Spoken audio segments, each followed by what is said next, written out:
All right, welcome back to Mesquite, Nevada, home of the, home of the whatever. The long drive? I mean, this is it, home of long drive, the Yankee Stadium. We hope you tune back in. Wow, last set, Group 1 was unreal. That last set. It was nice. Yeah, you had Colton Casto and Ryan Gregnall taking down the top 2 spots, so they are automatically into the round of 16. Justin James and Kyle Berkshire advanced as well. It was nice to see 2 world champions on the tee box last set, and the wind picked up. We have a little bit of a southwest wind. The grid goes south to north, and Colton, just prototypical high ball hitter, hit one 435 yards. All the guys are well over 400 yards in that last set. But we're live at the home of Lawn Drive in Mesquite, Nevada. World Lawn Drive is back thanks to GF Sports and Entertainment. They acquired World Lawn Drive and the Professional Lawn Drivers Association, bringing 11 events to us this year. And the World Championships are going to be in Atlanta in October. Let's run through the list of hitters for this second round. So there's three rounds or three groups. 3 groups. Today, 48 hitters, 16 guys in each group. They're taking the top 8. If you finish in the top 2, you're automatically going to be in the round of 16. They're going to have tomorrow 2 groups of 9 hitters going up against each other, and 9 of those guys are going, well, actually 10 of those guys are going to make it to the round of 16. They'll have a wild card in each group, and then they'll go up against each other. And I said we'll have a final 16 tomorrow. So I have Troy Mullins, the Trojan goddess, the living legend, one of only 4 ladies to go over 400 yards. How was that anyways? We didn't talk about that. How was it to go over 400 yards in competition? Well, I watched it back. I would have to say that I thought I was a quiet golfer, and I think when I saw the video, there were some yells in there that I don't remember. I think I blacked out on the tee box, but yeah, it was such a cool day. Again, it's Women's Month. International Women's Day was just a couple days ago, and to be one of 4 women, and we're all from different countries. We have Sweden, South Africa, New Zealand, and America. To be just the longest, women on the planet, it's kind of a cool thing. It is. It was fun to watch because it was you, Chloe, and Sandra that went 400 early on. Back to back. So who was the first to actually go 400? Because it might have been the first or second ball of the set. So who went 400? Because all of Chloe. Chloe went first, and then I think that was in the round robin, and then Sandra, and then we had a little bit of a break, the head-to-head matches, which I really like. I missed doing that when you had the 2 at a time. And then I went 402. We had a break, came back in the finals, and Phyllis went 406. Yep. And then she went 408 and 413 in Arizona a couple years later. Auction. But it's nice to see Sandra's back, and also Phyllis Meddy. They will be competing tomorrow in the ladies division, women's division, and if there is an open spot, what are you going to do? Are you going to let it rip in the booth, or are you going to compete? I could run back and forth, right? Yeah. You can just be the on-field reporter. Exactly. I'll just take my headset over there and just give you play-by-play while I'm hitting. That'd be actually kind of cool. You're a professional. You can do it. You can pull it off. For sure. So we're starting off. Scotty Perriman, the 2021 PLDA, Professional Lawn Drivers Association Player of the Year. Regular season, Dwight Riddle, Cody Billingshurst, and Keith Hawkins. They're going to start off this round, and you're looking at the top 4 in this bracket: Scotty Perriman, Sean Johnson, Josh Koch, and Reed Russell. Those are your top seeds, but you got guys like Will Hogue, who practically won every single tournament in 2018 besides the World Championships. Maurice Allen ended up winning the 2018 World Championship. In Thackerville, Oklahoma at the WinStar, Jacob Galladay, Mark Costello. I'm looking at Brian Kelly, Jacob Galladay, guys that are going to be right around 206 to 210 ball speed, that are ball strikers. They're going to put a lot of balls in play, and they're going to chew up this ground, and they're going to put up some good numbers. Like I see Galladay and Brian Kelly doing well. You got Wes Patterson, who's made multiple Final 8s at the World Championships as well. Wes is in this bracket, but that first group was insane. I mean, there was 11, 12 guys that literally could win any tournament that they enter. But yeah, like Jeff Schmuck coming in, he did well. He had a lot of experience from yesterday, getting 5 sets in and getting into the World Championships through a regional. He did well. And great to see Tyga hitting it well as well. Tyga's looking good. But right now we got Scotty Pearman, Dwight Riddle, Cody Billinghurst, and Keith Hawkins. Cody Billinghurst was an amateur last year in Hobe Sound, going 216, 217 ball speed. I'm like, there's no way this this dude is an amateur hitting it that fast. So we'll take a peek at him as well. Once again, we're using Flight Scope this year for all of the tournaments, which is nice for me and Troy to be able to take a peek. We have a monitor in front of us with 10 screens, so we're able to see pretty much all of the action. When they key in on certain hitters, we'll be able to see the numbers a little bit more clear per se. But the numbers are in front of us. So right now, you got Dwight Riddle in slot number 2 at 211, Scotty Pearman 204, Scotty Pearman 2-time amateur world champion, really, really good competitor, one of the best guys on the planet, one of the nicest guys on the planet. Wearing the purple for preemies, his boy Xander was born premature and now is just a healthy. I'm going to say he's 4 or 5 now, but Scotty Pearman, one of the nicest guys on the planet and one of the fiercest competitors on the planet as well. Heck of a long driver, heck of a person, 214 ball speed out of the blocks for Scotty Pearman. Dwight Riddle on the board at 411, Keith Hawkins at 401. 422, Keith Hawkins. The wind is picked up, so if you look at the flags, they're starting to move more south to north, which is straight downwind. And if this picks up, it's going to get warm. Ground's going to get harder. We did get rain for a couple hours yesterday, so that ground's going to harden up, and we might see balls in 450, 460 if this wind picks up. Farthest ball so far of the day was Colton Casto, 435 yards. Colton ended up sweeping that field, a group of 16 hitters. He won all 5 sets. If you're tuning in for the first time, this is a 5-round round robin. So each guy's going to get 5 sets, 6 balls. First place is 200 points. Second place is 100. Third place is 50. Fourth is 25. If you go out of bounds, you get 0 points. Normally the bubble is 450 points, but since it was so top heavy with wins, the top 4 out of the 8 guys on the planet ended up winning all of their sets. So 375 points actually got in to the round of 24. So big numbers right now. Scotty Pearman 418, Dwight Riddle 411, Cody Billinghurst 375, and Keith Hawkins at 422. And what I like about Keith Hawkins, 3 balls right out of the gates in play, able to settle down, and then settle down, he can let her rip. He's got some big numbers on the board. But he's also not the fastest ball speed. I saw some of them at 199, 200, Yep. Still putting up big numbers. And that's the one thing with this golf ball is it really is helping out the guys that are 200 to 210 ball speed, that hit good center punches with good ball flight, spin, landing angles, all of the above. And they said the ground is hard, so if they get the ball on the ground, they're going to get some good rollout as well. You can have fast club head speed but not hit the center of the face. Yep. Not going to go anywhere. Correct. I mean, like yesterday, we'll say Sebastian Twaddell, you'll see him. I mean, he was hitting the ball into a headwind yesterday. He was hitting it so high that it was hindering him. Yesterday, the low ball was the way to go. I was seeing a lot of golf balls being hit 80 to 120 feet in the air and the ball rolling for days.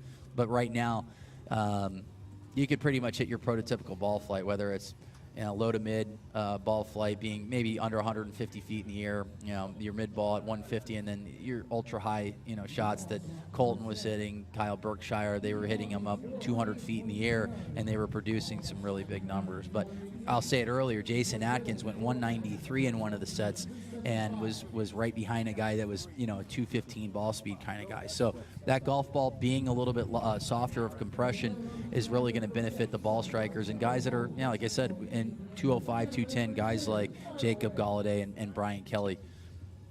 So Sean Johnson, Will Hogue, Wes Campo, Andrew Fernandez was really liking the ball flight from Sean Johnson on the range earlier today, hitting it probably 180 to 200 feet in the air. Let's take a peek right now. Let's look at his height.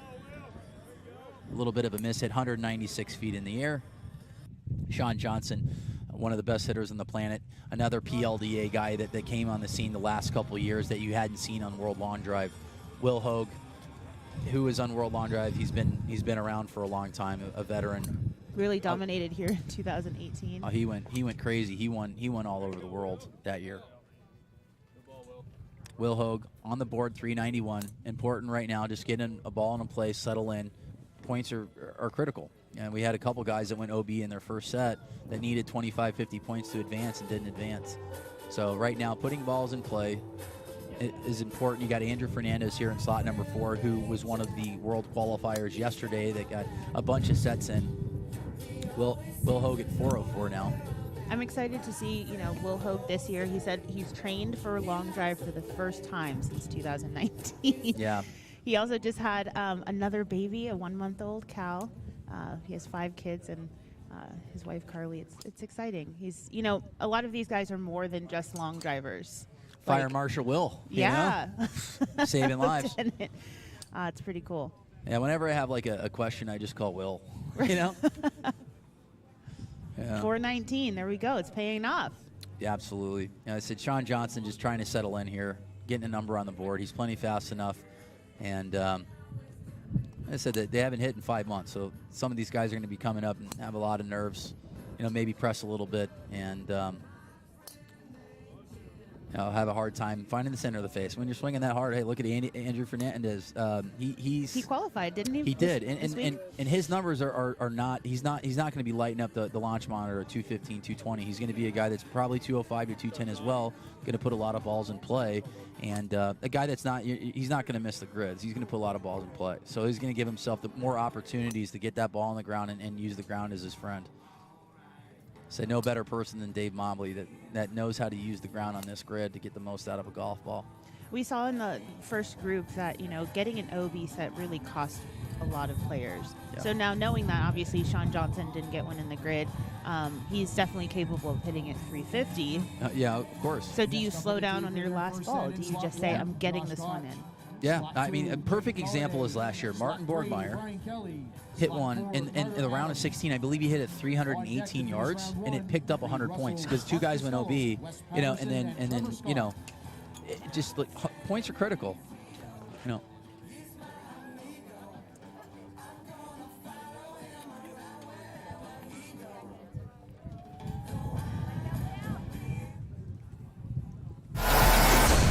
Introducing the new Bridgestone E9 Long Drive. Co-designed by world long drive athletes to push the limits of distance. Yeah, I got it. Thanks to extreme ball speed and superior aerodynamic flight. Engineered for you to hit your longest drive. Drive the new E9 Long Drive. Extreme distance for your game.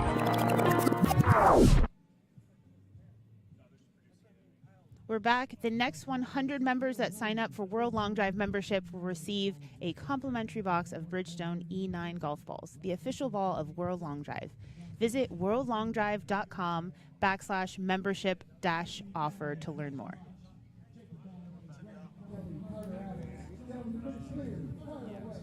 We are back. Josh Koch, Jacob Galladay, Brian Kelly, Carter Adams in this group. So Keith Hawkins takes the win in his group. Will Hogue takes the win. Andrew Fernandez, Scotty Pearman, Dwight Riddle, Wes Campo, and Cody Billinghurst are the guys on the board. Sean Johnson with an OB.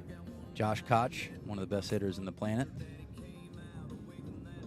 If he's healthy, he is dangerous. And this grid sets up perfect for Josh Koch's ball flight. He's the guy that hits it nice and high, and he hits a little cut.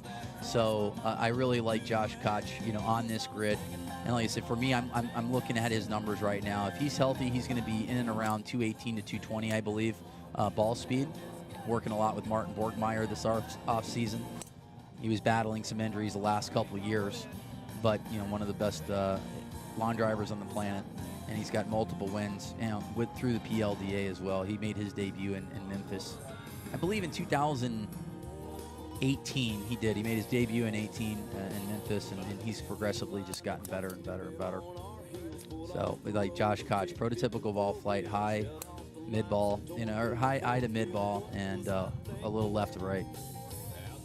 Jacob Galladay, 413. Like I said, Jacob is just going to just light up this grid.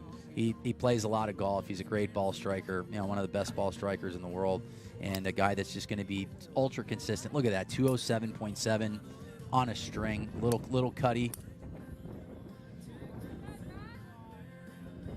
Spun it just a tad.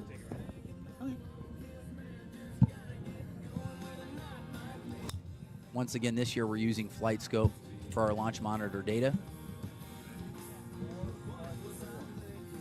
There he is. Look at Colton. What a stud. Mr. Casto's coming in the booth. You want me to come out too? All right. All right. Let me put on my glasses so I look cool. We have the honor and privilege as well to be with Colton Casto.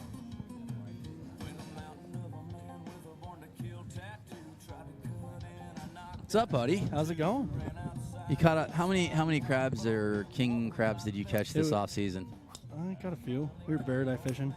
A few being how many? Caught like 120,000 pounds. Oops. All right, so we're sitting here with Colton Casto. I mean, that group of 16 hitters was insane, and you know, to go win across the board. I mean, it's expected, you know, but you're going up against the best. How do you feel? I feel good. Like, I wasn't really expecting that, to be honest. I mean, I've hit twice since I've been home from Alaska, so it's kind of a shock, but I like it. I like the ball flight I was hitting. Well, pretty straight. Yeah, so I mean, I know a lot of the times we talk about your prototypical ball flight. You hit a big high draw, and I mean, you said you've only hit a couple times, but have you worked on your dispersion to try to tighten it up a little bit? I haven't worked on anything since I've been like this off season because of fishing. Yeah. Like, it was.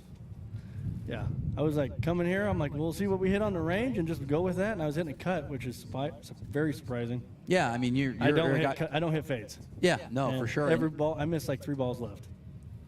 And I think that's one of the reasons why you won that set at 435. Like, I'm talking to Kyle. Kyle was hitting a nice high draws. And for you, like, this is a cut grid right now. Yeah. And did you know that if you came in the top 2 that you were going to advance right to the round? Yeah, I was like, Bobby told me that. He's like, do whatever you want to do. I'm like, well, I got to swing at him a little bit harder. Because I don't really have as much stamina right now for hitting golf balls. I thought I would, but well, you're saving yourself 24 swings now. I needed that. But pretty bad. The last 2 years, you've been awesome, man. You know, like, talk about like your journey into long drive and your progression of speed, and because you know you're at One Stop Power Shop a lot. But talk about your journey. I mean, I get to train with the best guys in the world, pretty much. Like, Kyle's there all the time. It's huge training with him.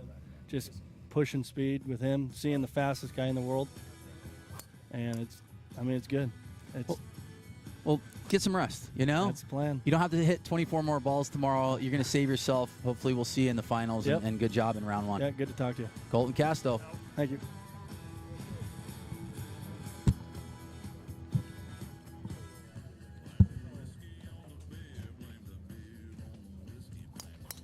All right. Yeah, Colton just said he's hitting like, you know, a cut, which, you know, for us, like, that's been around in the last 3 or 4 years. The odds of him hitting a cut from today until like, whatever the beginning of time as he started was like 0%. I've never seen that kid hit a cut. And like I said, that's a dangerous ball flight on this grid today, especially with it being left or right. So, but right now we're wrapping up the last round. Reed Russell, who won last year in Utah, one of the best hitters on the planet, a prototypical high ball guy, more like said, if I had to compare him, I would compare him to Colton Casto. Hits a nice high draw, and you know, curious to see if he's going to make any changes as well. Mark Costello, Wes Patterson, Trevor Scott. We got some really, really good hitters on this tee box. World-class hitters: Reed Russell, Mark Costello, and Wes Patterson. Guys that have been there late at the World Championships and have been extremely successful in long drive. Wes Patterson ended up winning a world event out in China in 2018, and you know, a guy that can handle the pressure and can win in crunch time. So once again, we are back at the home of long drive in Mesquite, Nevada. It's awesome. World Long Drive is back on a couple-year hiatus, or last year, culminating at WinStar World Casino in 2019 with Kyle Berkshire winning the World Championship, Jeff Crittenton, and Chloe Gardner. And we've had some world champions over the last couple years. It was nice having Bryson DeChambeau come out the last 2 years at the World Championships with high finishes. And right now, we are with the man from Toronto, Mr. Gregnall. Good work. How you feeling? Good. Very good. What was your game plan? I mean, like, for me, we talked in the booth, just getting some numbers on the board early, because when you started doing that, you freed up and you hit a lot of balls in play. Yeah, that's what the big focus was, not missing left right out the gate. That was kind of a big habit I had last year. So if I missed right, not a problem. Easier to correct for me. But yeah, putting those balls in play right out the gate really loosened me up and freed things up a little bit. Almost too much in some cases, but those balls held up, so it was fine. Progression of speed. You're climbing the charts, 233.7. Yeah. Off season, what did it look like? Busy, lots of work, lots of work. Diet, training, getting the program ready in about mid-January, and just doing my usual prepping to events with 3 weeks out, kind of starting pushing things, and yeah, it's taken to another level this year because no one else is getting worse, so I got to get better. That last set, obviously knowing that top two are going to eliminate 24 swings out of the tournament. Did you have a different game plan? You're like, I'm just going all out, or did you just try to focus on hitting balls in play? Well, I mean, with the other three guys on the tee box, it kind of was the same situation for all of us. So I think everyone knew, those extra balls aren't going to do you any favors tomorrow. So I'm sure we all went all out. Like it was a great set. I think everyone was over 400 yards. 3 or 4 of the fastest guys on the planet going at it. Like it was a blast. It was a lot of fun. Happy I hit a good ball and got that spot. The afternoon tomorrow. It's nice to see you regroup. Like I said, I watched you in Utah. You struggled a little bit, and then you made an adjustment, and then went 6 for 6 with all balls going over 400 yards. Yeah. You and Joe Miller are the only guys to ever do that. So that's the Ryan Gregnall I like to see, and good luck, and we'll see you here late in this tournament. Yeah. I'll put it out there. He's going to win a tournament this year. He's due. He's put in a lot of time and energy and work into this sport, and great guy, and a heck of a competitor. And I say, let's talk about the 2021 World Championships. Literally, you're a set away from making the final 8 in a World Championship, and end up having an injury. Yeah. that motivates you? Well, that was everything. That changed my whole outlook, right? Like that injury kind of brought me to where I am with the training, with the the eating, the dieting, the everything that goes into what we do. That really opened my eyes up because I didn't really come into that event super physically fit or anything like that. So now that was the big. It sucked that it happened, but in a way it was great because it allowed me to open up with everything and accept things and become better at them. And just overall a lifestyle change that had to happen. Well, you look great today, man. Look forward to watching you tomorrow. Thank you. Good luck. We'll probably be at Samurai 21 eating later today. Absolutely. Thanks, Good buddy. job, man. All right, we'll get back to the action. Let's do it.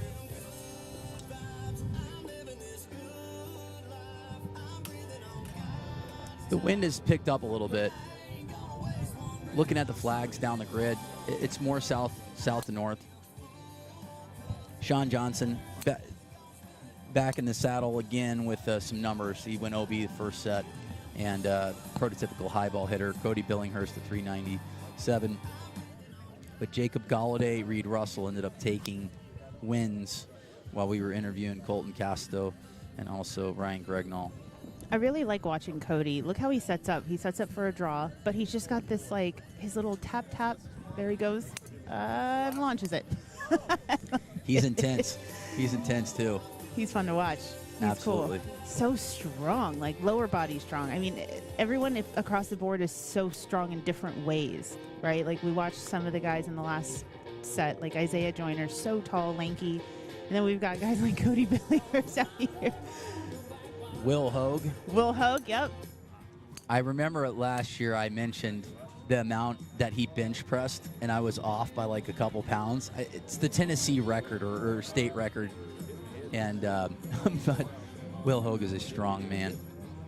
Ladies and gentlemen, coming to the tee now. In slot 1, Will Hogue. Slot 2, Josh Scott. Slot 3, Keith Hawkins. Slot 4, Wes Patterson. On deck.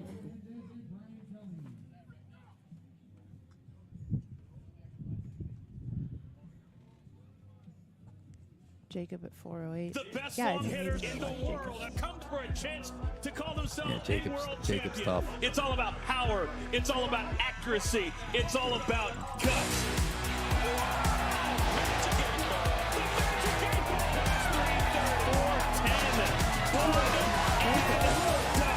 Everyone takes the championship belt.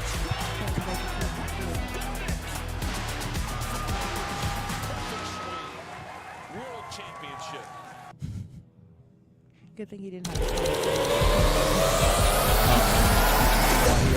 Introducing the new Bridgestone E9 Long Drive. Co-designed by world long drive athletes to push the limits of distance. Thanks to extreme ball speed and superior aerodynamic flight. That was so much fun. Engineered for you to hit your longest drive.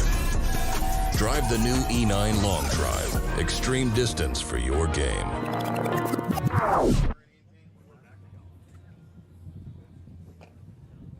All right, Cody Billinghurst. 415 yards. Galladay takes second. Will Hogue, Josh Koch, Keith Hawkins, and Wes Patterson. This is also a really good group. Fun guys. Yep. Keith Hawkins with the longest drive so far of the set at 422 yards. The wind has shifted more down grid. So guys that center punch these things, we'll be seeing a bunch of 400-yard drives throughout the entire round. I'm expecting a lot of Will Hogue right now. He's in slot 1. He's hitting this kind of like a little bit of a push draw, and I think that'll be really good from that direction, right? Yeah, right now, just like for me, like Will just settling in, want to see him hit balls in play. He's a guy that will build on his sets, but you know, Will is lethal with that last ball. He's always been, you know, he's never out ever. But you know, for me, I just like seeing numbers on the board right away from Will. Right. Oh, 0 across the board for everyone. Yep. They're all in an average like 210 right now. Yep.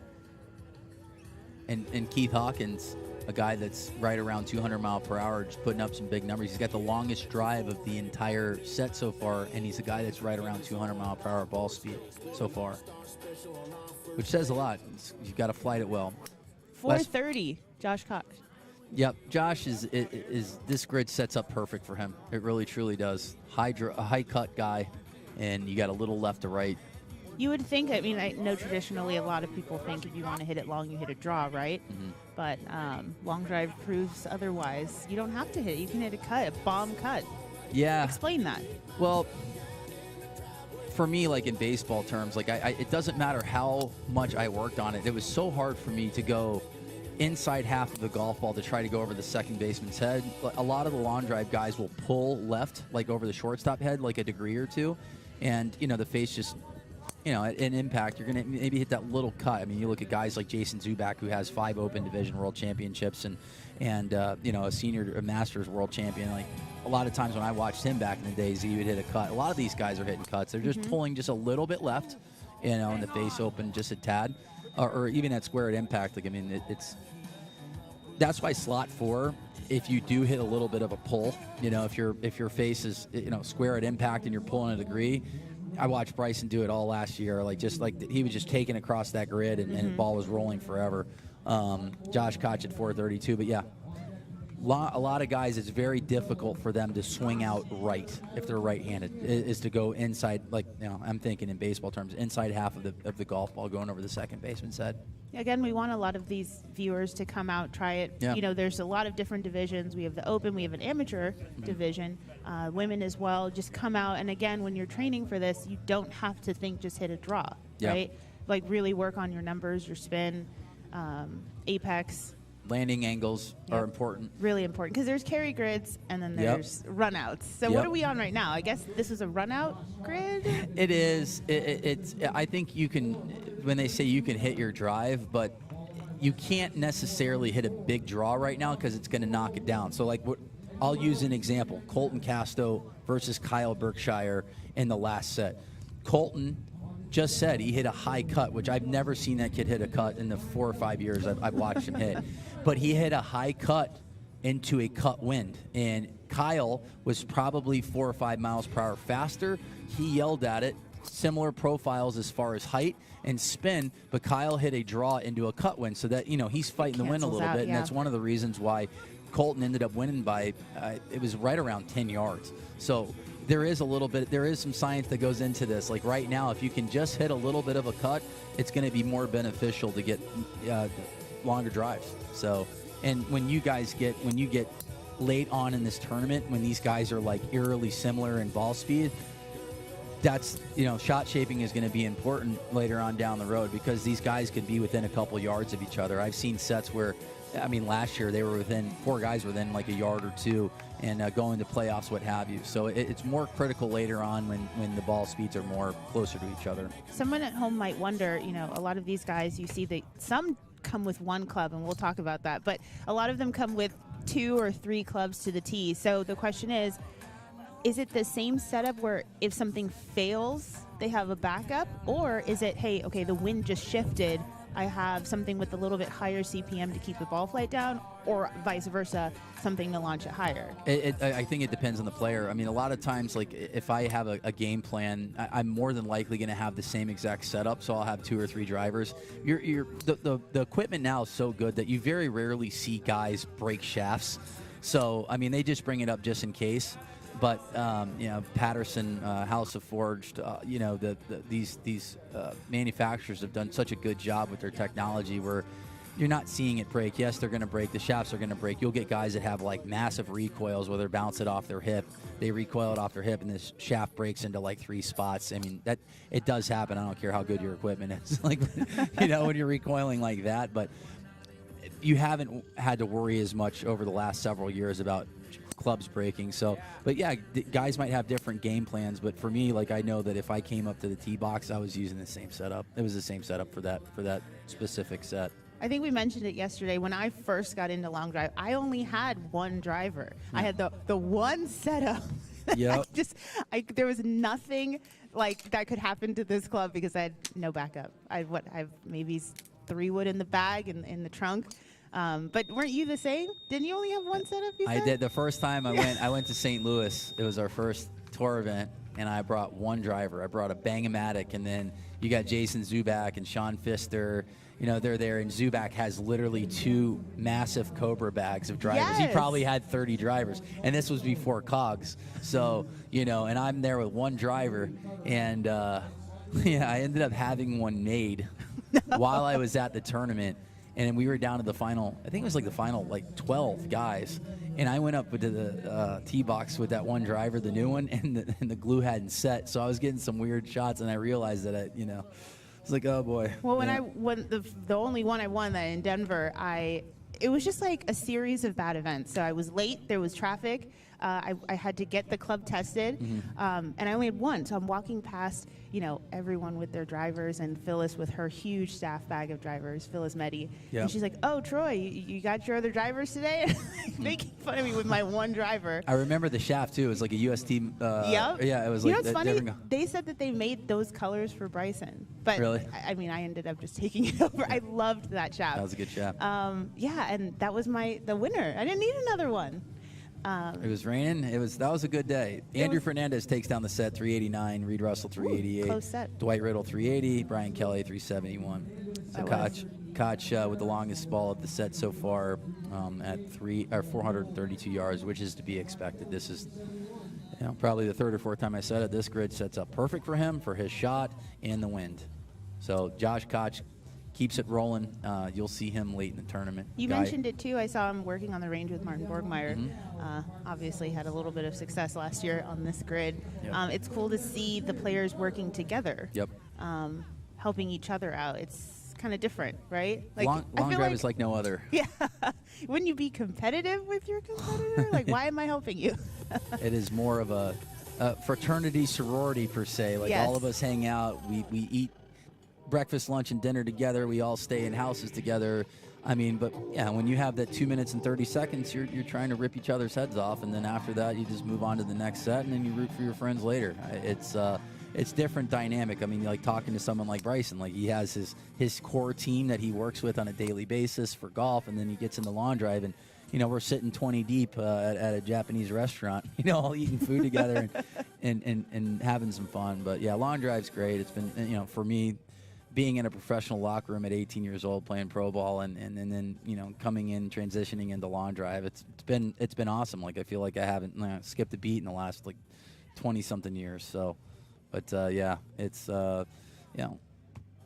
you want to win obviously, but at the end of the day, a vast majority of us are good friends. So Scotty Perriman 406, first ball on the board so far. Scotty's, like I said, a really, really, really good hitter. He's taking his time. I mean, you've got 2 minutes goes 2 minutes and a half, like 2.5 minutes goes by really quickly. But I think a lot of the successful players take a step back, realign, like make a decision on their ball flight, and then get back into it. Absolutely. Mark Costello, I would say, very similar to a hitter like a Gregnall, a guy that is ultra fast, and you just want to see him start putting balls in play right away, because he's a guy that you can see in the Final 8, at every Final 8. I remember however many years ago, he ended up being at 455 yards at the World Championships. I believe it was in 2019. Costello's been on television multiple times under the World Long Drive umbrella, and one of the best hitters in the world. Was just pointed at it and said, oh, okay. I can't tell if that was in or not. Yeah. But I love the reaction to it. Yeah. All right. What Costello. was that? 195 ball speed? Let's see. He's just got to get. I mean, Mark's such a good hitter. And again, you don't want to leave a set OB. You just. Yeah, Costello just hit a really good ball down the left side. That might have been a good ball in slot number 4, but that it looks by the flight scope that his last ball went OB, but it was hit 220. I mean, perfect ball flight, too. I mean, his flight was perfect, but just started out left. For example, we were just talking about he's swinging left, and his face was dead square at impact, and just started it OB. So Costello putting himself behind the 8 ball as of right now, but he still has 3 more sets, and that's the beauty of this round-robin format. He'll go figure it out. He can take 2 wins in a second place, and he'll be good. 418. That ball did stay in play. Nice. That was 220 ball speed. So Troy and I have 10 screens in front of us right now, and I'm doing my best to try to see if that ball was OB or not. It looked like it was. It looked like it was OB on the screen, but it ended up being in play. So that's huge. So Costello, instead of having 50 points, now has 150.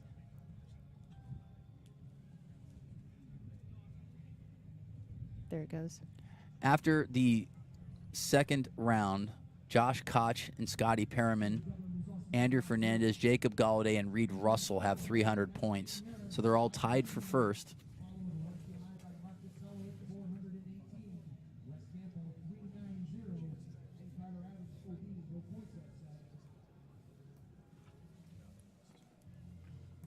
We here? Yeah. I like how I had this in my bag. Like That was in your bag? it was in my bag. The 10. So I just pulled out a random pen from my bag, Yeah. and it was World Long Drive. Old school World Long Drive. Through and through, clearly showing up in the bag. All right, here we go. Set 3, Cody Billinghurst, Andy Fernandez, Josh Koch, and Mark Costello.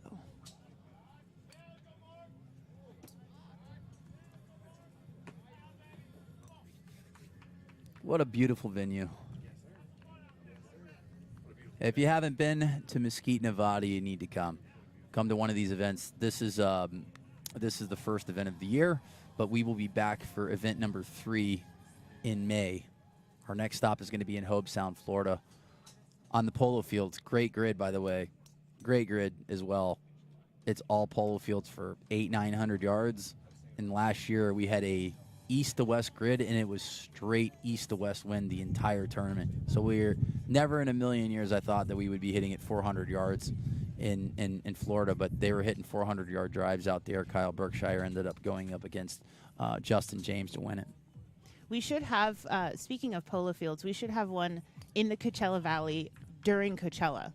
Ooh. Get those viewers and those people going to the concert to a long drive event, introduce them to the sport. Wow. I'll wear my cowboy hat. Cowboy hat, it's California. Well, Coachella, what's the other one? Oh, no, Stagecoach. Is it Stagecoach? Yeah. Oh, that's right. Stagecoach. I wasn't sure. Forget it. We'll have it at both times for Stagecoach and Coachella.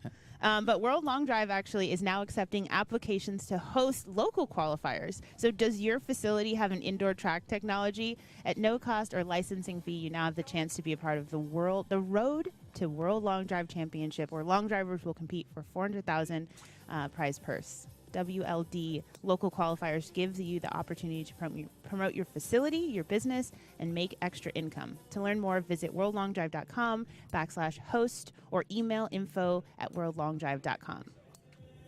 You're really good at that. Thank you. I memorized all of that. Yeah, you just got it handed to you and just letting it rip in the booth. I'm so glad I don't have to Not read like that. That was Bobby, good. that's disgusting. I never let it rip. Oh, well, I mean, sorry. only on the tee box. Wait, that also is weird. Swing hard, ball, go far. There we go. I clarify. This is like 6 hours of live commentary, so. Mark Costello, 429. Josh Koch, 428. Oof. Costello. Big ball there. Yeah, and Costello can hit his prototypical pull. So Costello's a guy that in slot number 4 will 100% benefit him because a lot of his balls will go out left, and then they might just cut back a little bit of a pull cut. That's his ball flight. So slot number 4 is good for him, and the wind is south to north right now. It's kind of nice because the pull doesn't have as much spin as that draw, that left spin, right? Mm-hmm. So then the wind, it'll still ride the wind, this left to right wind. Oh, yeah.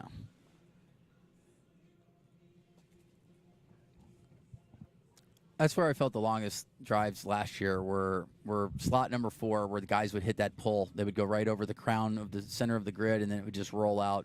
And, the biggest numbers were in slot 4 last year. Is there a crown on the Little grid? bit. There's just a little bit, little pitch. So, yeah, like if you're in slot number 1, you hit a little cut, and it hits, a little bit right of the center of the grid, you're seeing those big numbers. And if this wind starts to straighten up a little bit, it's starting to warm up. We're going to see balls 440, 450. And if we get that big old Mesquite gust of wind, the end of the range is at 470. So we could see 470-yard drives potentially.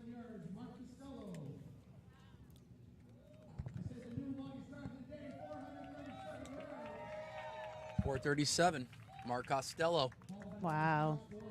Got that last ball in play in set number 2, and now he's at 437. Costello notorious for some massive drives, 455 at the World Championships in 2019, and now the longest drive of the day at 437.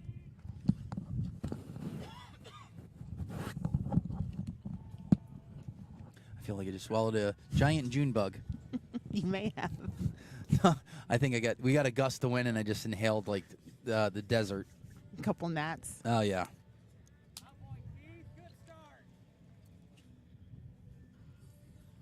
What do you got here? Keith Hawkins at 193. 203 Apex. Guess that number. 193. 193 Apex downwind. Did he hit it in play, you think? I think so. 407. 407? No. 390. 390. I'm just randomly throwing the number out because there is a big gust of wind right now. Huge difference.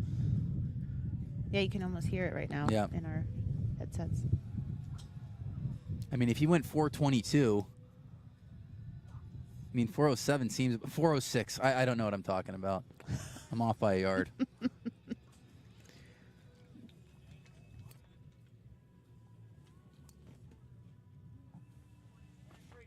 The wind has picked up. We can feel it in the booth. It still feels a little chilly out. Nothing too crazy though. Jacob Galladay in slot 4. He's become a model also. Yep. He's a golfer / model. Best dressed. He is. Longest drive of the day, 444 Reed Russell. Whoa. A guy that hits it 9 miles in the air. He hits it so high. This grid is setting up perfect for him. And Colton Casto. Really, really high hitters.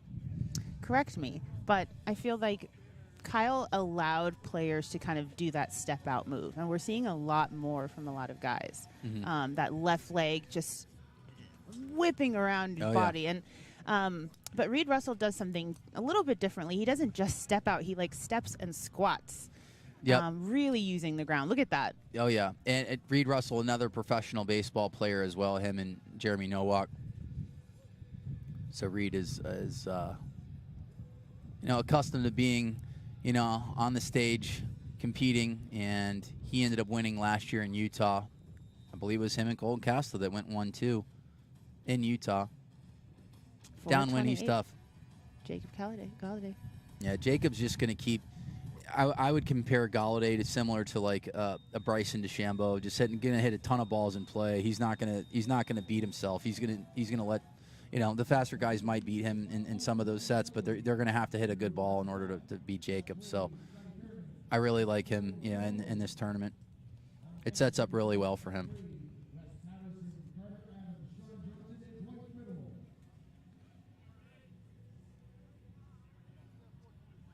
So it looks right now that Reed Russell's got the longest drive of the day at 444 yards. Galladay is going to be at 428. Keith Hawkins just putting good numbers out there. I mean, right, like I said, vast majority of his golf balls have been under 200 miles per hour. He's just flighting it really well. And Wes Campo at 369.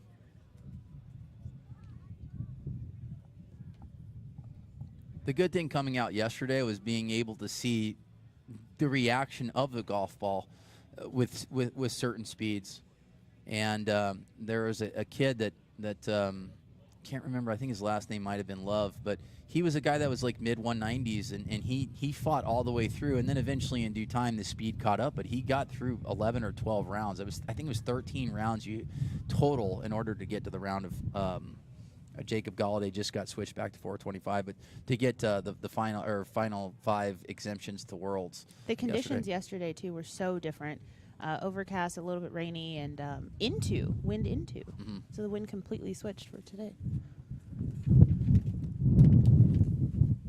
You can feel the gust of wind, or you can hear it. We can hear it in your your mic. You can hear it in the microphone for sure. Let's clarify whose mic is. I'm not technical, so I don't know how to turn this. There's 112 buttons next to me, and I don't know which button to push. But Reed Russell is now in the lead at 444 yards for the longest drive of the day. Josh Koch at 432, Mark Costello 437. But this is the type of wind where you're going to see these 450, 460-yard drives. And there are definitely gentlemen on the tee box that can do it. Scotty Perriman, really high ball hitter, so I'd be interested to see. I would say like he'll be a guy that if he hits a good ball will be in the 430s this set. 425, 430. He and Will Hogue are tied right now for longest at 419. Mm-hmm. In this group.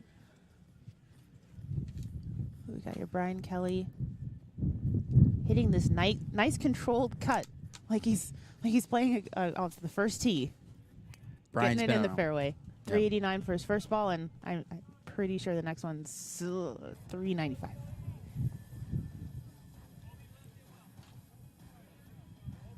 Taking a peek at Scotty Perriman right now, 213, 2200 spin. Really taking his time. Brian Kelly. Brian Kelly is playing golf. He hits it long, but he's clearly just setting up like he's on the tee box. I love it. He's a veteran. Really good. Again, Will Hogue is playing that little push draw, and I'd love to see him just kind of start it a little bit left. He keeps setting up for that right side of the fairway, but the wind is pushing it, so you got to be lucky if that stays in. The wind has shifted. It's more left to right now. So guys have to take a peek at the flags, maybe make an adjustment or two. Whereas 3 or 4 minutes ago, it was more downwind, and the wind has died down just a smidge. Scotty Perriman and Will Hogue still working on the number. Brian Kelly, 398 yards. Be a big set for Brian right now. If he does take this win, he would go from 75 points after the first 2 sets to 275, giving him an opportunity to take 2 seconds first and a ball in play to where he would be able to get in. If you're tuning in for the first time, a little bit different setup than what you've watched over the past couple years. They're taking the top 2 guys in each round robin in each group, and they automatically go into the round of 16. So there's 48 total hitters today. 24 guys are going to advance on to tomorrow, but 6 guys are going to eliminate 24 swings, which could be a factor, or some guys might want to have those extra 24 swings to work on some things as well. But for me, now these tournaments are somewhat of a marathon, and I would like to eliminate 24 swings in competition. I think that would help out, because tomorrow someone's going to have to hit in the round of 24 high school education math. They're going to have to hit 12 sets, so they would have to hit 96 balls, where the 6 guys are going to only have to hit 64 balls in order to win the championship. So as an update, Brian Kelly 398, Trevor Scott 397, and both Scotty Pierman and Will Hogue with the longest ball of 419, both OB. Oh, Tough sets for those guys. tough. And the wind has picked up. So right now, if you're hitting a cut in slot number 4, the odds of you keeping it on the grid are not going to be very good. Well, let's just say, I mean, it picked up right now, but in their set, in the 2.5 minutes, it stopped and gusted. Yep. That's tough. Yep. And this is probably the only grid where you're going to get drastic changes in weather and wind. So we're surrounded by a mesa. You can hear it in my microphone. The wind has picked up, and it's a hard left to right right now, hard left to right. So slot number 1 has got a massive advantage. So if I was in slot number 1, who's in one? Wes Patterson. If I was Wes, I would just focus on those left flags and just hit. I mean, he hits kind of like a mid to low golf ball. So like I would see him still hitting balls if he hits one really well in the 420s. This slot sets up really well for Wes in number 1, Carter Adams, and 2, Sean Johnson and Dwight Riddle. Dwight Riddle is really done well over the past 2 years, progressing in speed as well. I watched him a couple days ago on Instagram where he was flirting with 220-mile-per-hour ball speed. Wes Patterson can touch 220. Sean Johnson can touch 220. Sean Johnson's got a wild swing. Baseball player. 212 ball speed. Yeah, he flares out that left leg as well. Sean Johnson, 425 yards. I mean, I think just sitting here and picking up some pointers. Obviously, switching equipment, trying different equipment shaft-wise, and maybe just this. Sean Johnson, I got to do this. 425. Yep. I like this move here. Mm-hmm. Yeah, he looked really, really good last year and the year before. It's his third full season as a professional. Played baseball at Ole Miss. Ended up getting drafted professionally as well. But he's got long levers. He is tall, and he is fast. I like that swing. Numbers are off just a tad with him. 207. And he's a guy, like I said, is a 220 guy when he's swinging well. And these guys are, they're humans. They're a little nervous probably. First tournament of the year. Just like I was nervous in our first intro. No, you were not. Unfortunately, we nailed it. Unfortunately. Bobby Bradley's working on getting an Emmy. Yeah, no. We've been saying the last 2 days, like, we're going to win an award, but we don't know what the award's going to be. No, we'll just make it up. We're winning something. I used to be so nervous on the tee that I had these shoes that I could put the tees in, and then I would use my foot to put the ball on the tee. Like I would rest it against my shoe because I was shaking so much. Oh, it was so embarrassing. I know that feeling. Yeah. I remember like Chloe Gardner, who's fantastic in this sport. She said that when she would bend down, she would have to use both hands sometimes. Yeah. I don't know if it's a combination of adrenaline and nerves. But yeah, when you're amped up, I mean, that ball to get on the tee seems easy. And I don't know how many guys are using the tee claw, but last year, having the tee claw on the actual tee box made it so much easier. Talk to me about this tee claw. Again, here we go. Another thing that I'll add into my arsenal. Yeah.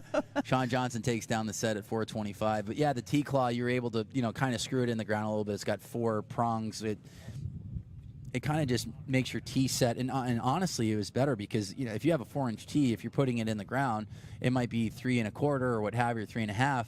I felt like it was consistent the entire way through, like the tee height, and it was a lot more stable, so it was easier to get the ball on the tee. Right. And for me, unfortunately, I got permanent nerve damage in my pitching hand, and so yeah, like when my hand I get into competition and get some adrenaline, and my hand shakes a little bit. Tough to get the ball on the tee, but the T-Claw made it that much better. I'd say Tornado Tee's been around a long time as well, so it's the killer combo in long drive: T-Claw, Tornado Tee, and you'll see a vast majority of the competitors using it. I used to have to cut off the tip of my wooden tees because it would just make it unstable, so balls would just fall off. Yeah. And yeah, there was when we were at World Long Drive in Oklahoma, they would have the circle where we would tee it up, and it would be elevated just a little bit. Yeah, Where did but you you tee can't it? put it down. Oh, I teed it. I've tried so many different ways. I tied it to the bottom of the circle. Okay. And then also front bottom of the circle. It was interesting that was tough. because that circle's probably Because it was 8, raised. 9, 10 inches. Yeah, but it was also raised like an inch, right? Yeah. I didn't like it in the middle because I felt like I had to hover my driver. Yeah. Where'd you tee it? I was the front left Oh, you corner. were front left. Actually, it was more of a trigger for me, so I would focus on trying to hit the inside half of the golf ball. Like, I actually liked it there, but when you think about it, the 6-inch rule, if you teed it all the way up in the back and you lost by like an inch or 8 inches, what have you, you could technically, you're going to lose. And so it was, you had I to don't put like it up. that you're telling me that now. You might have cost yourself a world championship You if know you what? didn't even know it. But now, like I said, it's flat ground. They have a circle on the actual grid. It's not raised. It's just painted. How deep does it go? I mean, you only had the inch of the padding. Yeah, I don't think it goes too far deep. This is brand new turf on the tee box too. So this complex Feels good. Yeah. Complex was built in 2008, and they ended up putting on new turf at the beginning of the tournament. It was only a couple days before the tournament started last year, the World Championships. So back to the action here. You get Carter Adams, Cody Billinghurst, Will Hogue, Reed Russell with the longest drive of the day at 444 yards. They are all through 3 groups, so we'll keep you up to speed here. Reed Russell, Josh Koch, Mark Costello, Keith Hawkins, Jacob Galladay, Scotty Pearman, Andy Fernandez, and Wes Patterson currently are your top 8. And I'm looking at Keith Hawkins right now. I really, truly don't know if I've seen him go over 200 miles per hour in ball speed, and he is just ultra efficient with this golf ball. And there he is sitting at 350 points. So, yeah, got people that are tuning in for the same time. Yeah, if you're at 190 mile per hour ball speed with a stock driver, I mean, you got places like, I said, Lee Cox, One Stop Power Shop. There's coaches all over the country. Even guys like Josh Koch, who's a coach. Martin Borgmeyer can coach. Justin James. A lot of the players. A lot of players can help out. Even on social media, they post a lot of swing tips, and Martin Borgmeyer is probably one of the best follows. But they offer, swing mechanics that you can buy. Like Yeah. You know what I'm talking about. Yeah. I mean, I charge $5,000 an hour for a lesson. I haven't given one yet, but someone's going to pay it. There we go. Will Hogue at 426. He could do really well to win here. Have 425 points. Put him back up there. Said Will has an OB set, but he's a veteran. He'll settle back in, and wins are critical too. If you have an OB set, you got to get a win or two in order to keep advancing. And but those OB sets really are magnified in the round of 16 because these guys are the fastest dudes on the planet. So every point really truly matters. They can get away with some things earlier on in these round robins. We're looking at the flags right now. It's a southwest wind, so it's more down and left to right. Slot 1 still an advantage. Watching Reed Russell right now, it's tough because he's hitting such a great ball, 217, but he's starting it down the middle of the fairway, and I guess not anticipating that it's going to go out. Just start it left. Yeah. I wish I could just go up there and be like, guys, start it left. He hit that at 183. So I'm seeing some different ball flights right now, like, from guys, and Colton Casto being one of them. Reed Russell, I feel like they're practically the same hitter. But Reed is maybe 50 pounds more than Colton. But I'm starting to see, like we talked about, tighter dispersion, and a lot of it might have to do with the golf ball as well. That was the first time it was debuted was at the World Championships last year, so we didn't really get too much data off of it from previous events. We were using a top flight ball that they were gonna use in the 2020 World Lawn Drive Championships. So we used those golf balls for, essentially 3 years before the World Championships last year. So Reed Russell hit a high ball, 183 feet in the air, ended up going 418. But we talked about it a little bit. If you have a left or right wind and you're hitting a draw into a cut wind, your numbers aren't going to be the same. So Reed put up a great, 218, 219 golf ball, but Will Hogue ended up taking down the set at 426, Cody Billinghurst at 413, and Carter Adams 306. So even if you watch golf besides long drive, I think it's so important to do a golf ball fitting. Have you done that? I haven't, but based off of like all of the ball speed records, in long drive, the Titleist left dash is the fastest golf ball on the planet. What? It's broke every record. No And way. My Golf Spy ended up doing they'll hit one golf ball 20,000 times. Like, they actually go out and they do like these crazy fittings. And it was a couple months before Kyle ended up breaking his own record. They said that the left dash was the fastest golf ball that they had hit, and it's proven that. And but yeah, golf ball fittings are important. Especially you talk about compression. Some of these guys, there's no doubt, at 90 compression are going to overcompress this golf ball, so they're going to have to make adjustments. And I think the best to ever make the adjustment was Tim Burke. Tim Burke's a guy that could sit in the 220s, but when he ended up winning his world championships, what have you, he would drop his ball speed down to 212, 215.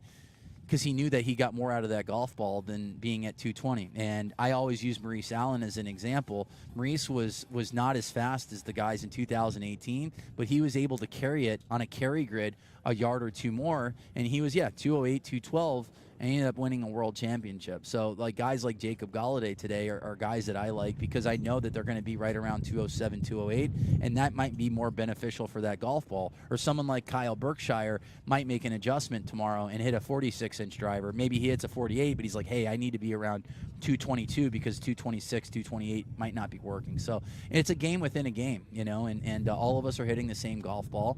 And some of these guys might have to make an adjustment because Keith Hawkins right now, 100% in the top 8 is slower by 10 mile per hour easily in average ball speed, and here he is sitting with a chance to make it to the round of 24.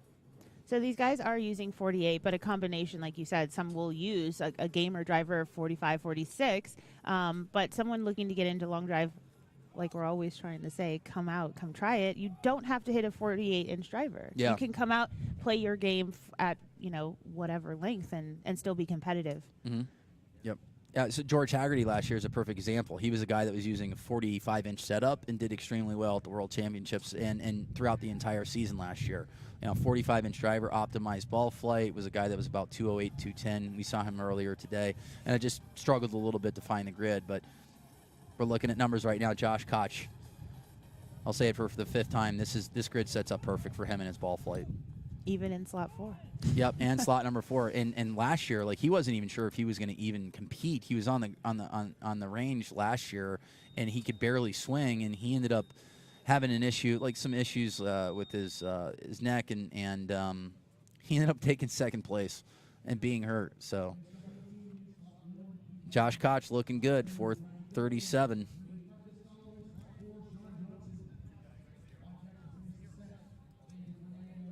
One ball, all you needed. Yep. So we're looking at guys like Will Hogue. Will just got to put a couple balls in play, or a ball in play to be good. Reed Russell, he's in. Josh Koch will have 600 points. He's in. Dwight Riddle, look at that. 4 balls and 400. He hits it straight. Yeah, he does. Riddle hits a really good ball, and he has progressed in speed as well. He was a guy probably 208, 210 last year. You'd see him practice, and then I watched him in the offseason the last 5 months, just 214, 215, 217, 218, and he was like 219.9, and Colton Casto in Houston in Hobe Sound was 229.9. So him and Reed Russell were literally 0.1 mile per hour from hitting 230. But it's not 230. And What do they do to increase their ball speed? Like what?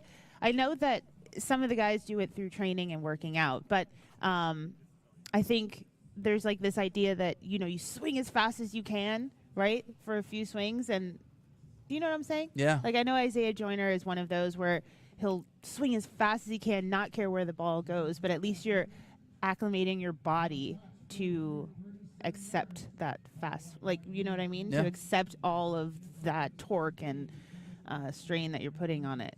But what can someone do to increase their club head speed? I mean, there's a lot of training devices that make. I mean, for me, like for tempo, it's like I always like the orange whip, and I know the super speed trainers guys have used ripsticks. There's a lot of them, those speed training devices that are similar. Aero speed. So the super swing is the one with the weights on, Yeah, the end. Yeah, and then you have the aero swing where you have the multiple, like I would say fans, but it's more of like they have air pockets.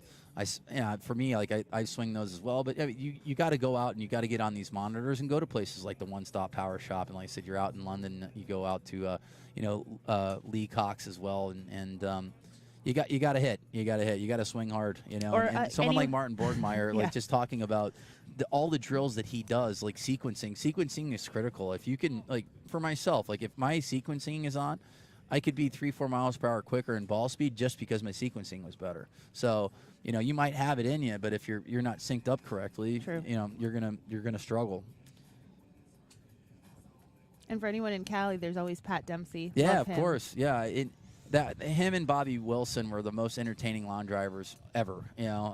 Those guys would just go back and forth in these master division events. Like, they would win one world champion in the master super senior, and then they would win in the senior. But those guys, I can tell you, their heart rates were like nothing. Like Pat Dempsey's so laid back. He was having fun. I mean, a professional baseball player. Bobby Wilson played in the Olympics. Handball and those guys were the best. Fun, so much fun to watch. I always enjoyed watching the senior division, and they hit a lot of balls in play as well. And they were just relaxed. They'd done it so much that it's second nature for them. And like I say, for me, I'm not sure if Dave Mobley's out here, but Mobley is. I could sit there and watch that dude hit golf balls all day. He's a master of his craft, and he's a guy that like is, with this golf ball. Just watching the numbers, like he's going to be a threat to win tomorrow. You got Gavin, Eddie Fernandez didn't make it out for this event, but Eddie right now at 52 years old is putting up 220 ball speed, which is insane. It's unfair. It's sick. But, Pat Dempsey got me into long drive. I remember meeting him out in California when I first started golfing after college, and he was like, oh, you're going to be a long driver. And I said, absolutely not. I'm going to be a golfer. And then a few years later, show up to his to his tent out there, and he was helping me find my first long drive. My shaft, my setup. We went through so many different testing, and he went in his bag, pulled out the driver, the one driver, and said, "Hit this one." Yep. Hit it one time, and he said, I knew it. I knew that if I gave you my driver, you would hit it well. It's yours. Hence the UST. That makes sense now. Does it? Yeah, because Okay. he's a UST guy. Yeah. Mark Costello settling in, 412. Brian Kelly playing golf, 409. But it's really a family out here, and just show up, come out, meet some of the guys, and everyone's so helpful, and it's just cool. It really is a good community of people.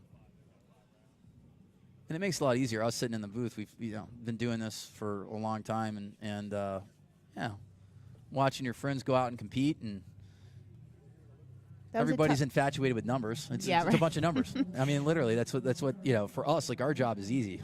We don't have any notes whatsoever, but we have experience and friendships and.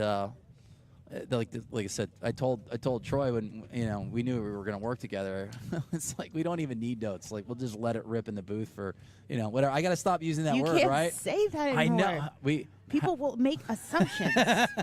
We're trying to get the ratings up, right? I was telling Troy after the first set, I'm like, there had to have been at least 70, 80 million people watching our telecast. Oh my gosh. We're winning. We're winning the Emmys, the Grammys, whatever, all the above. The Grammys.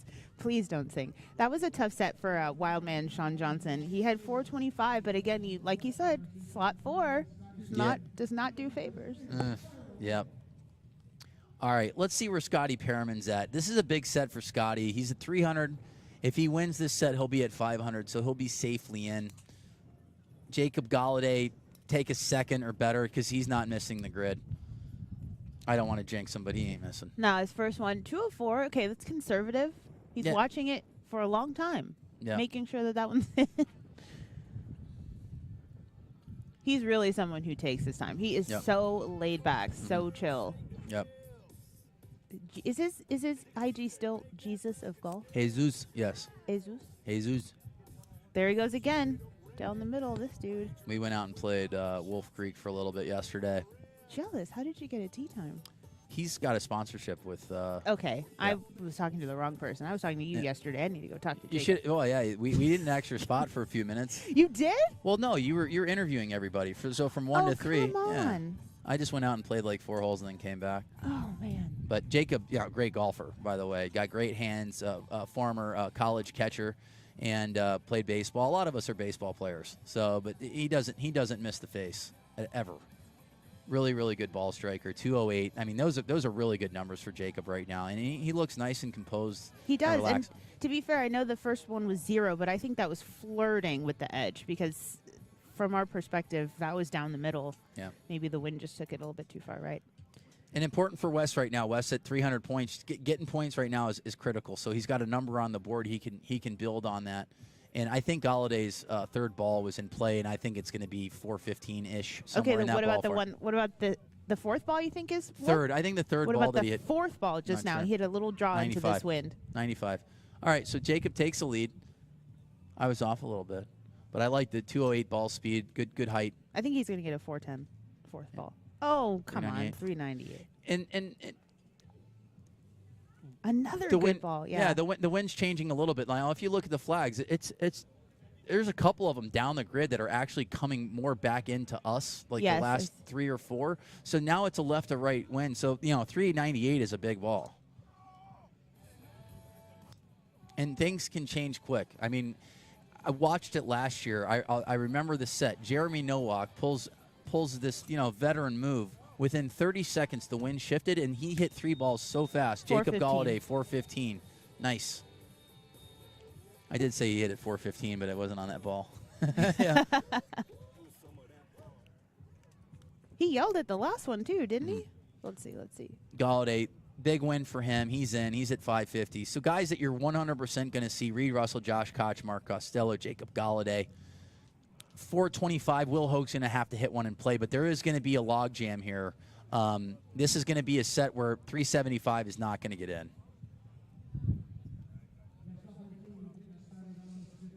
Very important. I'm getting the update. Little man's got T-ball game today. Oh, cute.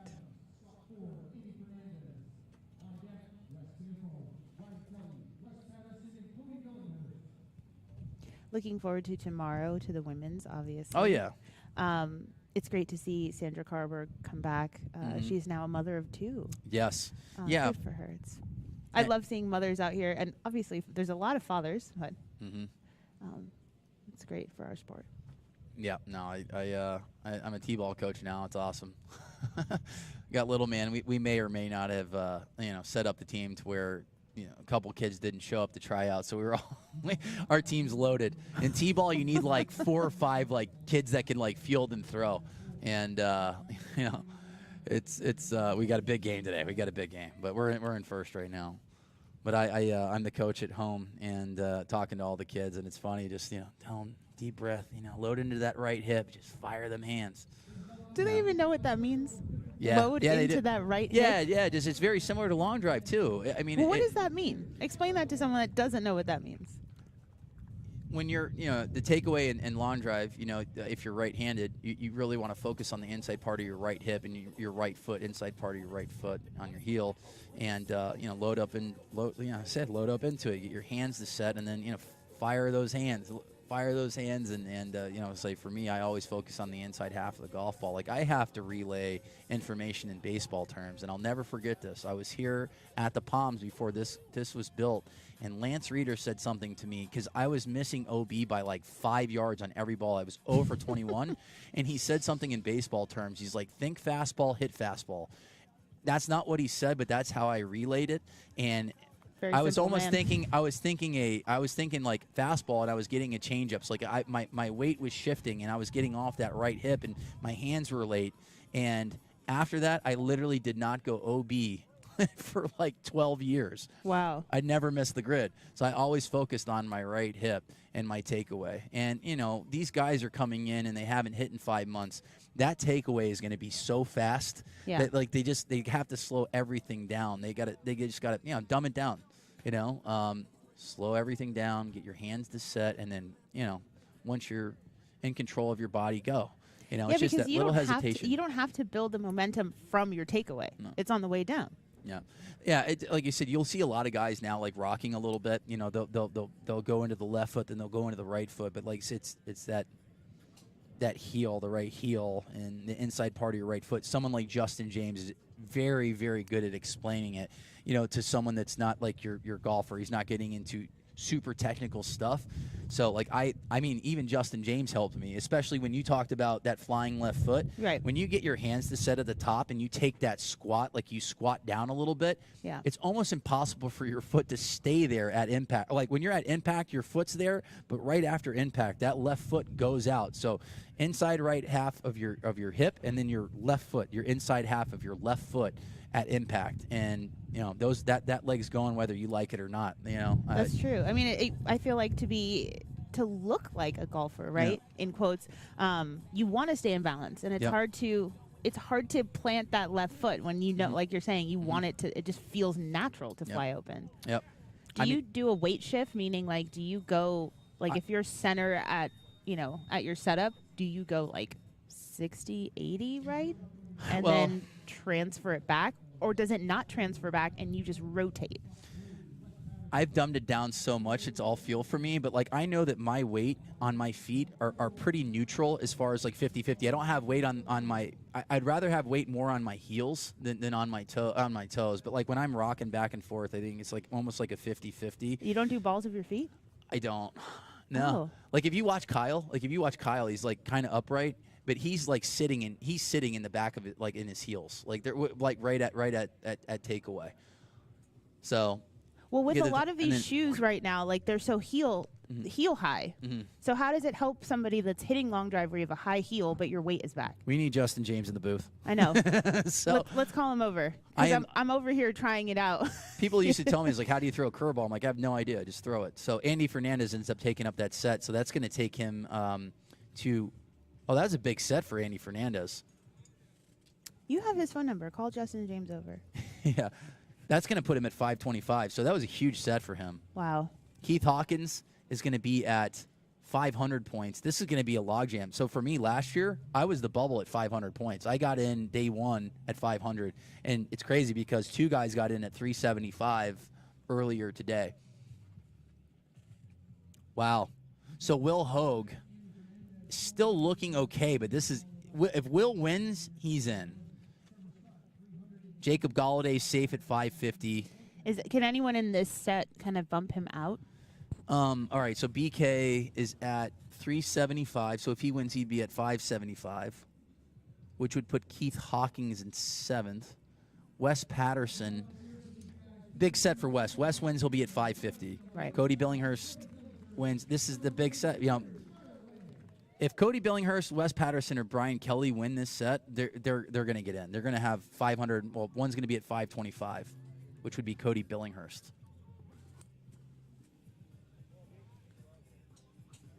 I don't think I've ever not seen 500 get in, though.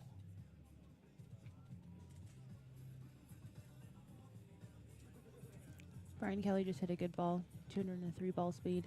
Yep. Low spin. Again, the wind always forever changing. Yep. It's kind of died down just a little bit, but it does look like the flags on the left side are a little bit in, not down. Mm-hmm. Brian Kelly just putting on an absolute clinic, hitting a bunch of balls in play. And I'm not sure. I think they might bring in performance bonuses later on in the year. But that was actually kind of fun. So if you hit the longest drive of the entire round robin, you won, X amount of dollars. If you hit the most balls in play, you got X amount of dollars, and then the longest set. And it was fun to compete, especially guys like Brian Kelly. I mean, it's like him and like Jacob Galladay, they're gonna hit so many balls in play that they're gonna sit there and just win money, being at these events, And that was kind of cool to have that. A part of the competition was the performance bonus. The last ball that I saw from Wes was about 208. I mean, and like I said, it looked like it was dead straight. So I think that ball could be in play. I'm not sure because there was one that Costello hit that we lost. Yeah, 380. Because I thought Costello hit one ball OB left and ended up being in play. So right now we have a log jam. At 389, you got Cody Billinghurst and Brian Kelly. That would throw a wrench in it as well because they would get 150 points apiece. So Billinghurst would be at 475. So, and they have a tie right now. Like it actually hurts Billinghurst big time. If they tie versus just a straight win. So yeah, a tie. That's right, because then they would chop up 300 points. Right. Yep. So Brian Kelly would be good at 525. Him and Andrew Fernandez. Like I said, huge win for Andrew Fernandez or Andy Fernandez. So Brian Kelly on his last ball looked like he hit a hard left. He is OB for his last ball. Can Cody do it? Cody Billinghurst. This is a good ball for Cody. 212, 1900 spin. This yeah, could be that's good. a big ball. This is a big ball for Cody Billinghurst. This might have taken down the set last ball here. That'll put him at 525. Brian Kelly would be at 475. He would be on the bubble. Just based off the numbers alone, I think Cody Billinghurst is going to take down that set on that last ball.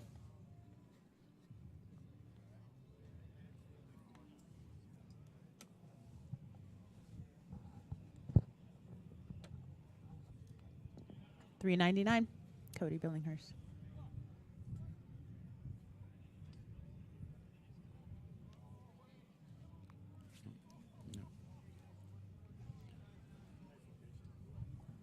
Yep, $399. Cody Billinghurst takes down the set.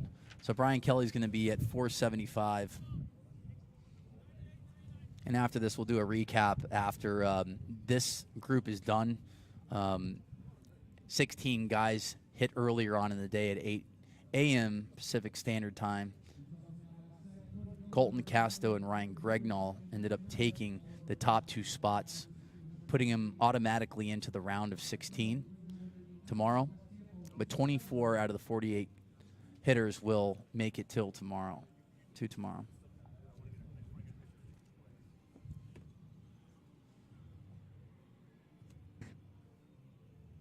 All right. So if Will Hogue takes, I'm looking at all these numbers here. Will Hogue wins, he's way in. Scotty Pearman takes second. He would have 500 points. He would be like tied for seventh, which would be the 8th place spot. So this is Wes Patterson is on the bubble as of right now. If Will Hogue takes third or better, he would be knocking out Wes, which, like I said, 450 points is normally a number that gets you in. Will's got to be careful here. He was in the slot 4 in his third set and had an all OB set, so he's just got to be careful. You know, wants to play his ball flight, but, you know, start it left and let it stay in the grid. So right now, Mark Costello and Jacob Galladay are in. Will Hogue has to put a ball in play. It's important because we technically, if Will took... All right, we saw him cheer, 213. Yep. There you go.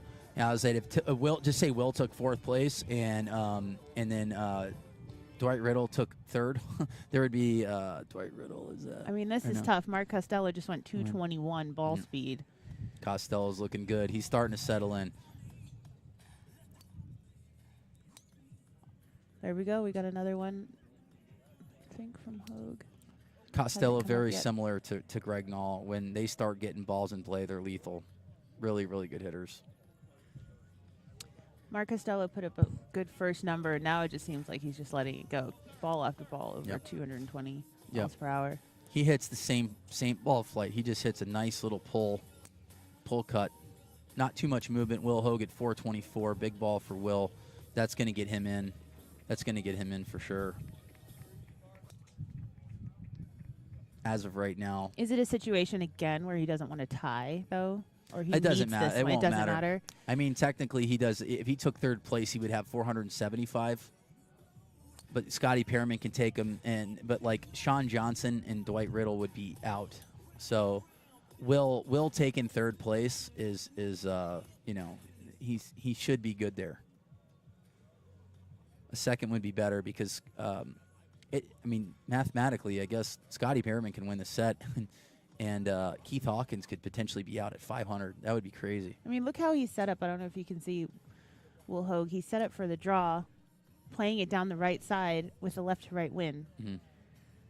I just don't know if that last ball is going to stay in. But Dwight Riddle just hit a 212, 175, 1700 spin. All the numbers are great. It's just keeping it in play.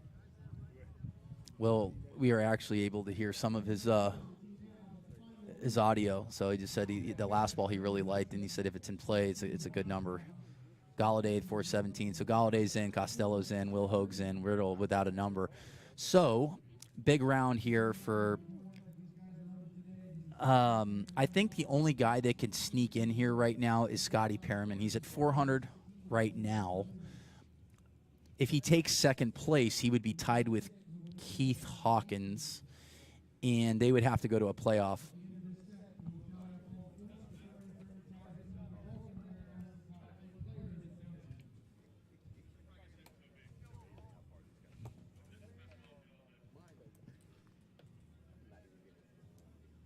I like how Scotty Perriman lines up his pink balls there at the end. Oh, yeah. Very neat. Oh, his last ball was out. Will Hogue, so 424. Tied with Mark Costello. So they're splitting 150 points. Now that puts Will from 9th back in. Mm-hmm. Yeah, Will's in easy. He's at 575. Oh, 425, Okay. Mark Costello. So even then, he's at 525. So you'll have Andrew Fernandez, Cody Billinghurst, and Will Hogue at 525 points. So Keith Hawkins is on the bubble right now. If Scotty Perriman wins the set, Keith Hawkins is out. Okay. And I don't think I've ever seen 500 points get knocked out with a round robin of 16 hitters, and they take 8. If Perriman ties him, then he's going to go up against Keith Hawkins. So he is the only person in this group right now that can be spoiler to Keith Hawkins. So Scotty Perriman, very, very important set for him. He's going up against, Sean Johnson and Josh Koch. Josh Koch has looked phenomenal all day today. And he's in a great slot, too. I think slot 2 is going to be dangerous for Josh Koch. Yeah. He's going to hit it really well. Scotty's going to have his hands full. He's going up against Sean Johnson, Final 8. Josh Koch has made Final 8s. Reed Russell. But Scotty Perriman is tough. He is a really, really, really fierce competitor. 2 amateur world championships. He's been in this spot a bunch, and wouldn't be surprised if he puts up a big number here. Right now, it looks like he's fighting this pull. I mean, he's in a great slot 1. Obviously, if he connects, it's going to be annihilated. But well, he's got the most pressure right now, and there you go. 418 from Scotty Perriman. He has to take second or better. Second place will tie him with Keith Hawkins, and they will have to go to a 6-ball playoff. If he wins the set he's in, Keith Hawkins would be out. So the guys that you're going to see later on 100% is Mark Costello, Reed Russell, Josh Koch, Jacob Galladay, Will Hogue, Andrew Fernandez, and Cody Billinghurst. Scotty Perriman and Keith Hawkins. Keith Hawkins being on the bubble as of right now. Scotty Perriman takes the win. He is in. 413, Sean Johnson down that left side. That's amazing. Don't have numbers from Reed Russell as of right now, and we're looking at the wind. It's a little bit left to right.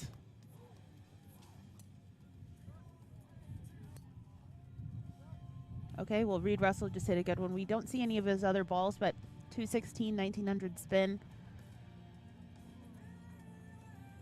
Okay, number on that one. Guess. 216, 1900 spin. He likes it. Yep. Yep. No, he just did a fist pump. So, Reed put up some 420s, 430s. He's even got the longest drive so far at 444. I'm going to say a fist pump is going to be better than that. He looks good. He really does. Last year, Reed just got better as the season went on, and then he struggled a little bit at the World Championship. So I know he's probably excited to be out here and put out a good showing here, and the guy that can definitely win. I mean, this grid sets up great for him as well. A win here could put Josh Koch straight through. Yep. So yeah, they have things to be fighting for right now, because Mark Costello right now, it looks like he's going to get in. So Reed Russell just put up a number. Josh Koch.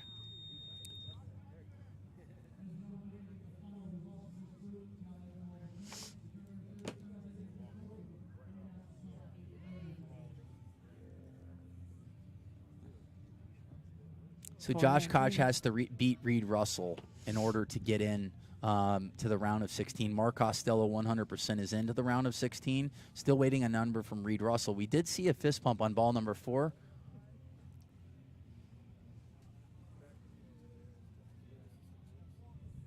Got a little bit of a log jam. So as of right now, Scotty Perriman will be in a playoff against Keith Hawkins. But if Sean Johnson and Scotty Perriman are within, a couple, there's an underline, they might be tied. You just never know. We've seen this before where that 418 might be 419. So the yardages that we see until they're underlined are just guesstimates, and it's actually 1 yard less. So Scotty Perriman is going to go in a playoff against Keith Hawkins.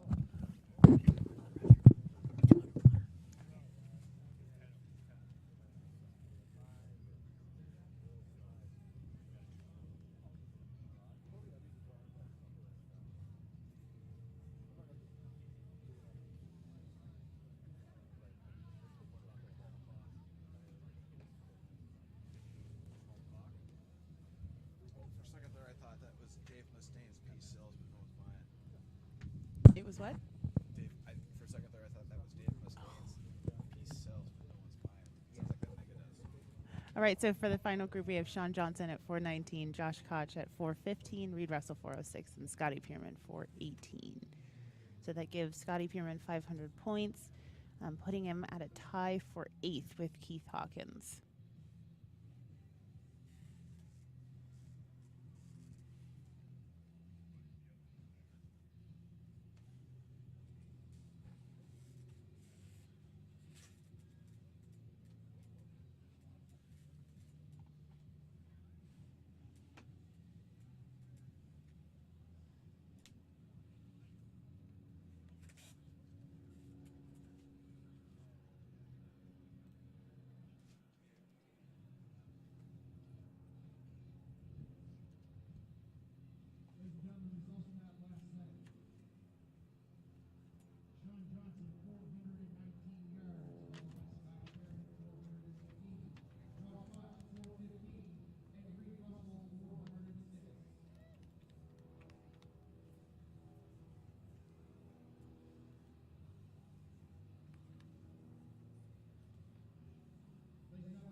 So right now we are waiting. We do have a playoff with Keith Hawkins and Scotty Perriman.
there is a World Long Drive membership offer. The next 100 members that sign up for World Long Drive membership will receive a complimentary box of Bridgestone E9 golf balls, the official ball of World Long Drive. Visit worldlongdrive.com/membership-offer to learn more. All right, here we go. Keith Hawkins and Scotty Pierman, slot 2 and 3. And this is coming down to ball speed right now. I mean, Scotty Pierman is a guy that's going to be 215, maybe up to 220.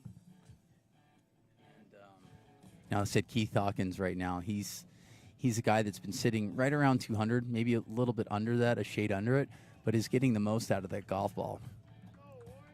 But Pierman puts a big number up right away. It's going to be tough for Keith to grab it. I say if Scotty puts up a 415, 420, but I say that, and earlier on in the day, Keith Hawkins went 422 yards. Is there a strategy here for, taking your time, putting it in play, just getting a big number out and coasting, waiting for your competitor to kind of rapid fire possibly? The first number is important. Get a ball right away, something that he can chase. Keith Hawkins' longest drive was 426, and like I said, Scotty puts up a 415. That apply a little pressure, try to get him off his game.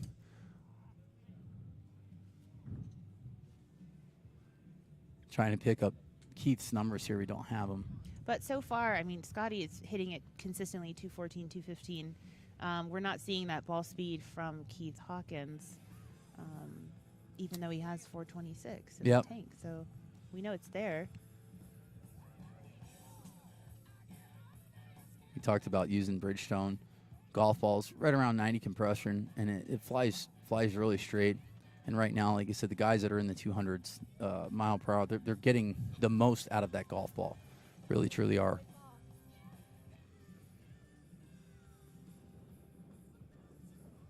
So right now, Keith Hawkins is 20 yards behind Scotty Pierman.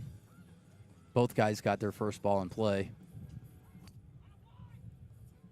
Scotty Pierman likes his drive. If I can see, it looks like 216 mile per hour. Good numbers, too, from Scotty.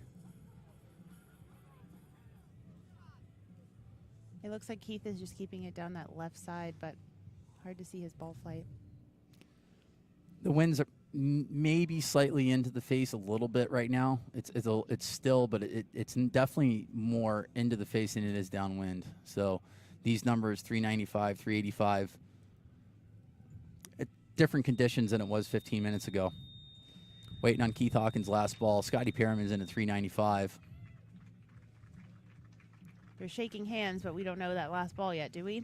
Don't.